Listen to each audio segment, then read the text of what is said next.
இன்றைக்கி cook with வர்னால நம்ம ஒரு இனிப்பான ரெசிபி செட்டிநாடு ஸ்பெஷல் உட்காரை பற்றி பார்க்க போகிறோம்.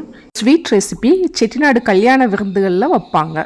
இப்போ இந்த செட்டிநாடு ஸ்பெஷல் உட்காரை எப்படி செய்கிறதுன்னு சொல்லிட்டு பார்க்கலாம். இதுக்கு 1/4 கிலோ பாசிப்பருப்பு எடுத்துக்கோங்க. கொஞ்சம் 2 ஸ்பூன் அளவுக்கு நெய் விட்டுக்கோங்க. நெய் விட்டுட்டு பாசிப்பருப்பை நல்லா வறுத்து எடுத்துக்கலாம். ரொம்ப வறுக்கணுன்னு அவசியம் இல்லைங்க. ஓரளவுக்கு பொன்னிறமாக வறுத்தா போதும். இந்த உட்கார ரெசிபி பார்த்திங்கன்னா சாப்பிட்றதுக்கு அவ்வளோ டேஸ்ட்டாக இருக்குங்க. இந்த நெய்யும் பருப்பும் அந்த ஏலக்காவும் முந்திரி பருப்பும் சேர்ந்து சாப்பிட்டிங்கன்னா அப்பப்பப்பப்பா அவ்வளோ டேஸ்ட்டாக இருக்குங்க. இந்த ரெசிபியை கண்டிப்பாக நீங்களும் வீட்டில் உடவையாக ட்ரை பண்ணி பாருங்கள். இப்போ வறுத்த பாசிப்பருப்பை நம்ம குக்கரில் மாற்றிட்டு அதில் மூழ்கிற அளவுக்கு தண்ணி ஊற்றி நல்லா கிளறி மூடி வச்சிடலாங்க.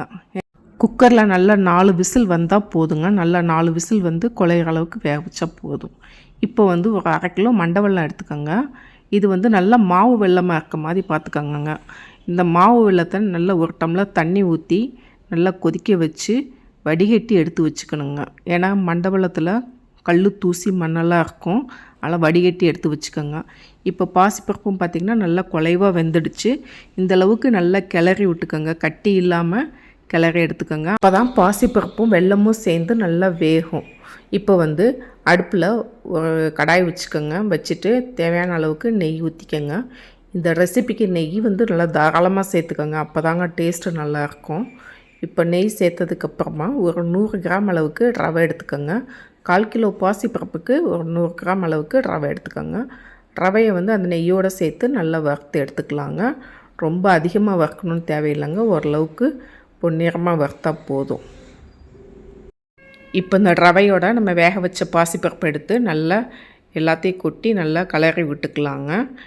கட்டி இல்லாமல் பாசிப்பருப்பும் ரவையும் எல்லாம் ஒன்றா சேர்ந்து வேகிற அளவுக்கு நல்லா கிளறி விட்டு வேக வச்சு எடுத்துக்கலாங்க.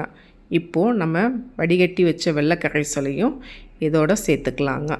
கொஞ்சம் கொஞ்சமாக சேர்த்துட்டு நல்லா பாசிப்பருப்பு வெல்லம் ரவை எல்லாம் ஒன்று சேர்கிற மாதிரி நல்லா கிளறி விட்டுக்கலாங்க. அடுப்பை சிம்மில் வச்சுட்டு கிளறி விட்டு வேக வைக்கலாங்க. இப்போ பார்த்திங்கன்னா நம்ம செட்டிநாடு ஸ்பெஷல் உட்காரை ஸ்வீட் ரெடி ஆகிடுச்சுங்க. இதுக்கப்புறம் கொஞ்சம் நெய் விட்டுக்கலாங்க. நெய் விட்டு நல்லா கிளறி விட்டுக்கலாங்க. இப்போது ஒரு வானிலையில் தேங்காய் துருவல் எடுத்துகிட்டு நெய்யில் நல்லா வறுத்து எடுத்துக்கலாங்க. வறுத்து எடுத்துகிட்டு இதோட சேர்த்துக்கலாங்க. இந்த உட்காரையோட சேர்த்துட்டு நல்லா கிளறி விட்டுக்கலாங்க. இந்த தேங்காய் சேர்க்கும்போது இந்த ஸ்வீட் இன்னும் நல்லா டேஸ்ட்டாக இருக்குங்க.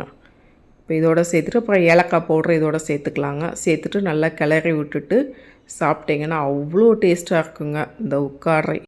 கடைசியாக நெய்யில் முந்திரி பருப்பு வறுத்துங்க இதோட சேர்த்துக்கலாங்க.